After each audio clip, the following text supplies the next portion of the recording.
tragedy strikes, accidents happen. Be there when the calls come in. It's back-to-back episodes of Rescue 911. Next on Discovery Health Channel.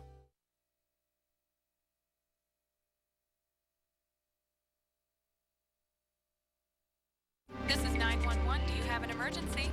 Today on Rescue 911, and a holdup at a neighborhood market. Somebody's gun pointed at one of the checkers' heads. Police must call out a K-9 unit. Please, freeze. On Rescue 911.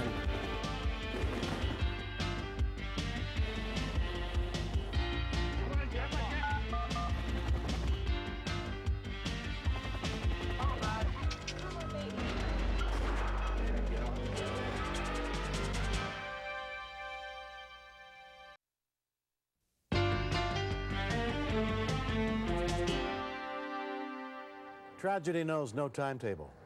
It can strike day or night, often without warning, as the employees on the night shift of a grocery store in Roseville, California discovered on April 18th of 1992.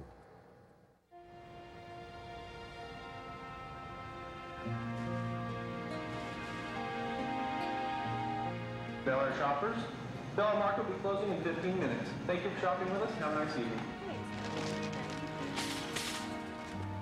Put the door over here. The market was due to close at midnight. Thanks a lot. See you later.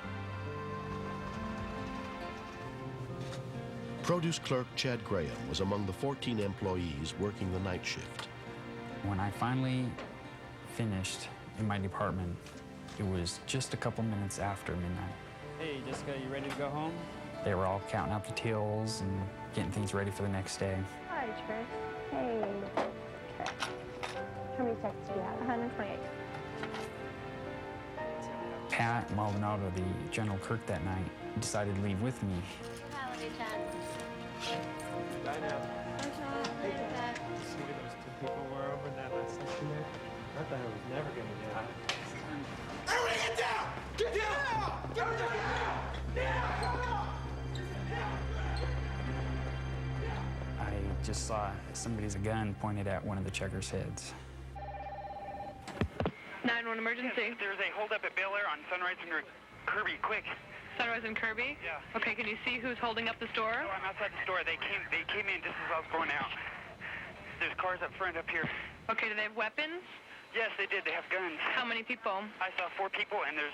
4 people? Are they all armed? What? Are they all armed with guns? Like they are, yes.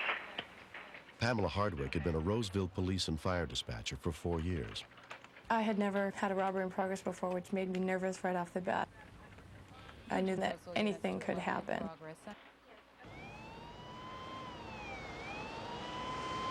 Sergeant Rocky Rockholm of the Roseville Police Department was working as watch commander for only his 4th night. I was scared to death. I thought of all the things that could go wrong. I said a little prayer to myself when I was rolling to the call that, dear Lord, please let this go well. Don't look at me! Stephanie Soulier had never been in a robbery before. They were just shadows. I didn't see anybody's face. I heard 2 other guys run to the office, and that's when I heard Tracy scream. She's like my little sister, and it scared me. It was just like somebody in my family was going to be hurt. Okay. Oh, God. Are they in front of the store? I'm in front of the store, and there's a car up here. Okay. He sees me, and I don't want him to see me. Okay. He can't see where you are, or he can? He's going forward right now. Okay. All right. Can you still talk to me? Yes. Okay, what's your name? He was really scared. He kept saying that there was a vehicle out front, and it was pulling forward. What kind of guns do they have? They have, like, pistols? I just like handguns. Handguns? I was frightened because I didn't want to be responsible for him getting killed. Oh, God. Okay, try and calm down, okay? Are they still in the store? They're still in the store. I haven't seen them leave. Go on, get up! Go on! Move it! Come on! Come on! What part of the store are they in? The front of the store. Hang on for just a second. I was clueless to what was going on inside. You cannot hear a sound through that wall. It was frightening. It kind of hit me like, uh-oh, somebody might be dead or shot in there. Hurry up! Open! Hurry up! Open it! Bruce Hagler was the first officer to arrive. As I crossed the intersection, I shut off all my headlights. 42, I'll be around the RVs, in front of the RVs, looking into the biller. You don't want to frighten the suspects inside the store because there was a potential for hostages. Sorry, apparently the subjects are still in the store. Yeah, I'm on the Kensington side already. None of us really knew how many suspects were inside.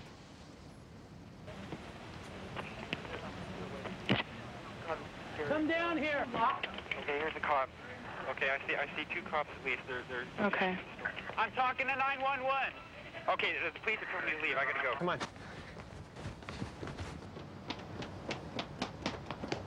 Go wait down there. Go wait down there.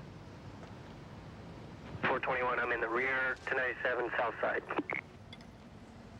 67, I'm almost 97. I'll go to the back on the north side. Copy to the back to the north side. We had the store surrounded. When I saw the four suspects start running along the front, I literally stopped breathing. People running towards the door. Hold there. Steady up. They're running south.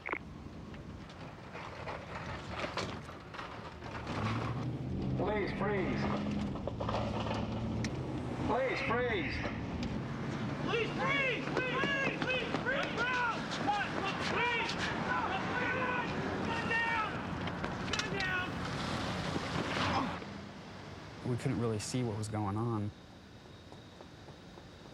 And then we saw one guy running and nobody was chasing him. We yelled, "There's one over here, there's one over here." Stop! Stop, run the dog!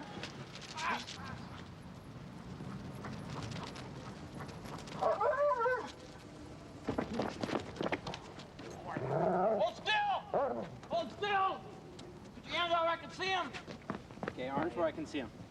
The canine handler, fortunately, stayed on that side of the building. Had he also been sucked around to the front with the rest of us, we may have lost that one suspect. But all of them were captured, and no one was hurt. Stand. It was just good police work. And I can't say enough about the officers that were involved in it. They used their gut instinct, and they did everything right.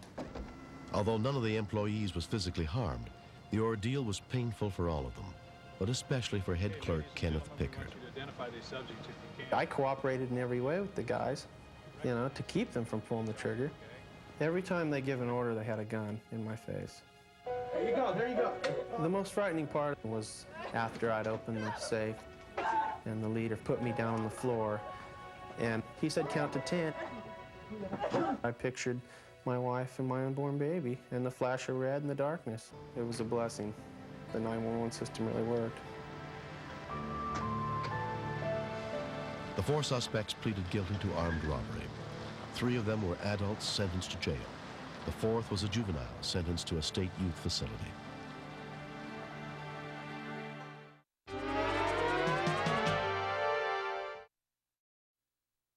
Let's go. Sweetie, get your backpack. Jane, do you have lunch money? Yes. Okay.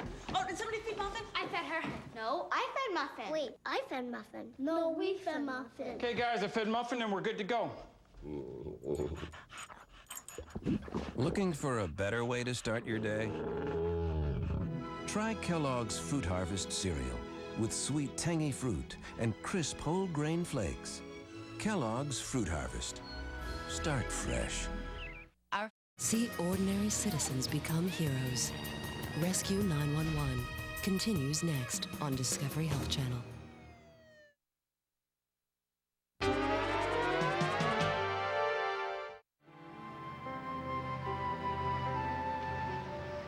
In the 4 months since the robbery, security at the Bel Air Market has been tightened. That night, I did not sleep at all. And the next day, I didn't want to work. But I feel like that it's behind me. And I was thankful that nothing violent happened. If Pat and I would have left just a second later, then I would have been facing the floor like everybody else. Or if we had left sooner, then we never would have known what was going on. So the timing was perfect. Less than 2 months after the robbery, Kenneth and his wife celebrated the birth of their baby, Kelsey. She's grown, she's wonderfully healthy, and when you look into her eyes, it just tears your heart out to think that you might have missed out on something like that. Dad, let's get some pizza. I'm happy that I'm alive to see my little girl. She's gonna burp at you. She won't burp at me. We all should take first aid and CPR courses every year. By learning basic life-saving techniques, we might be able to save the life of someone we love. This series is dedicated to all the men and women who answer our calls for help and are there when we need them most. I'm William Shatner. Join us again next week for more true stories on Rescue 911. Next, step inside the command center where the calls for help are answered and meet the real-life heroes who save lives. Stay tuned for another episode of Rescue 911, next on Discovery Health Channel. Real life, medicine, miracles. Mr. Shapiro, step out of the car, please.